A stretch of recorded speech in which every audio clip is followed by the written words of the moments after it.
Bună ziua, dragi prieteni! Sunt Olga și vă spun bine ați venit la Secretele Grădinarului. În primul rând doresc să vă mulțumesc tuturor pentru toate mesajele frumoase pe care mi le-ați trimis de ziua mea. Vă doresc și dumneavoastră sănătate, spor în toate și recolte bogate. Astăzi vom vorbi despre îngrijirea răsadurilor înainte de transplantare în grădină.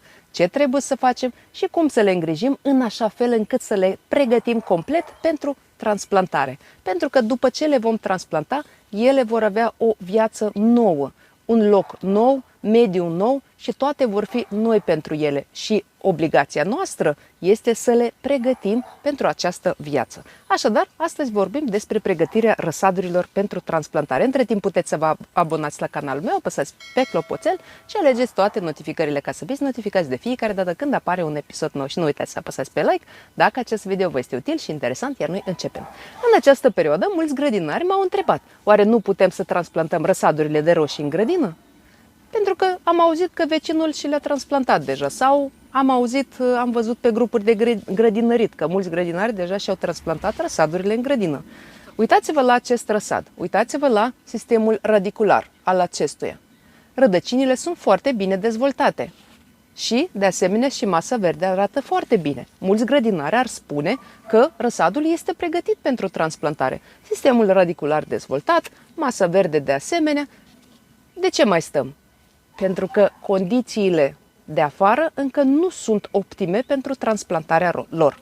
Chiar dacă astăzi este cald sau în timpul zilei este cald, noaptea temperaturile pot coborî foarte mult. Anul trecut, la începutul lunii mai, am avut -5, -7 grade. Gândiți-vă dacă mă grăbeam anul trecut cu transplantarea roșiilor în grădină, ce se întâmpla cu ele? Sigur că ele înghețau. Acest lucru se poate întâmpla și anul acesta, pentru că noi nu știm niciodată cum va fi vremea, ce se va întâmpla. De aceea nu mă grăbesc, cel puțin eu nu mă grăbesc cu transplantarea răsadurilor. Haideți acum să ne aducem aminte când putem să transplantăm răsadurile de roșii în grădină. Atunci când 1. A trecut pericolul de îngheț, 2. Când temperatura solului este de la +10, +12 grade în sus și când temperaturile în timpul nopții nu scad sub 10, +10, +12 grade. Ideal ar fi să fie de la +12 grade în sus. Atunci roșiile se pot transplanta în grădină. Dacă vorbim de ardei și vinete, atunci trebuie să treacă pericolul de îngheț, temperatura solului trebuie să fie de la +14, +16 grade în sus și temperaturile în timpul nopții să nu scadă sub +15 grade. Iar dacă vorbim de castraveți dovlecei, dovleci, pepeni verzi, pepeni galbeni și alte rude ale lor, atunci temperatura solului trebuie să fie de la +16, +18 grade în sus, temperaturile din timpul nopții să nu scadă sub +16 grade și sigur că trebuie să treacă pericolul de îngheț. Cum se măsoară temperatura solului? Iarăși m-a întrebat cineva. Luăm un termometru. Puteți cumpăra un termometru special sau acel termometru care se poate folosi pentru măsurarea temperaturii de afară, îl îngropăm la acea adâncime la care urmează să plantăm răsadurile noastre, adică vreo 15 cm adâncime, îl îngropăm acolo, îl lăsăm vreo 5 minute și pe urmă îl dezgropăm și verificăm ce temperatură indică termometrul nostru. Așa putem să ne dăm seama care este temperatura solului și dacă aceasta este bună sau nu pentru acele culturi pe care urmează să le plantăm. Ce putem să facem cu răsadurile noastre în această perioadă? În primul rând, trebuie să le urmărim sistemul radicular. Așa cum v-am arătat,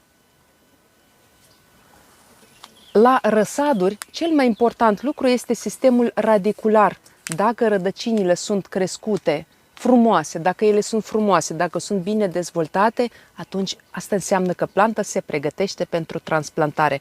Nu este atât de importantă înălțimea răsadului, cât de bine dezvoltat este sistemul radicular. Ce putem face în această perioadă? În această perioadă, atunci când udăm răsadurile noastre, în apă pe care o folosim pentru udarea răsadurilor, putem adăuga tricoderma. Tricoderma poate fi în formă lichidă, tricoderma poate fi sub formă de grăunțe inoculate cu tricoderma sau tricoderma poate fi în formă uscată. Indiferent de forma pe care o alegeți dumneavoastră, cel mai important lucru este să citim instrucțiunile. Dacă pe ambalaj scrie că acest biopreparat se folosește 35 de mililitri la 10 litri de apă, așa se pregătește soluția cu care lucrăm. Depinde ce preparat alegeți dumneavoastră. În această perioadă m-ați întrebat foarte mulți cum se folosește tricodermă. Uitați-vă cât de diferite sunt aceste forme de tricodermă. Este o formă și este o altă formă. Aici este un lichid. De aceea întotdeauna citim ce scrie pe ambalaj. Acest lucru este foarte important. De ce este important să folosim tricodermă, mai ales în această perioadă? Pentru că acum, dacă folosim tricodermă, în primul rând, acest lucru va ajuta rădăcinile plantelor să crească mai bine. Uitați-vă la acest ardei. Acesta a fost semănat la sfârșitul lunii martie. Acești ardei i-am semănat ultimii pentru că, așa cum v-am spus într-un alt video, am semănat un soi și din acele semințe nu mi-a ieșit nimic. Așa că a trebuit să mai seamăn alt soi care a fost similar și iată că am avut germinație 100%. Și acum uitați-vă la aceste două răsaduri. Uitați-vă la rădăcinile lor și uitați-vă la plante. Ele sunt aproape identice ca și mărime și ca și sistem radicular.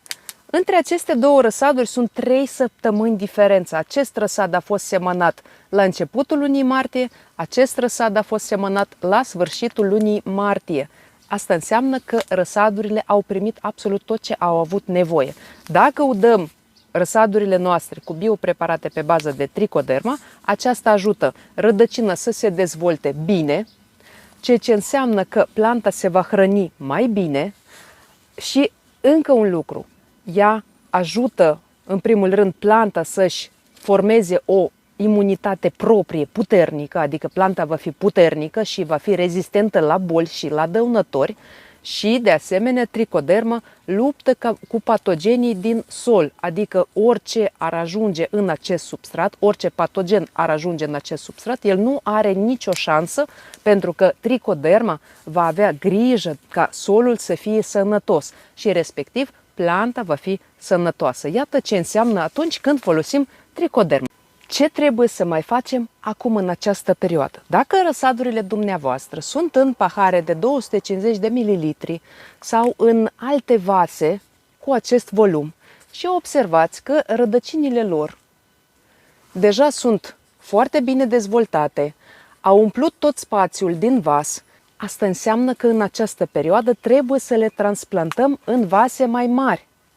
Uitați-vă diferența. Cu aceste răsaduri am întârziat puțin.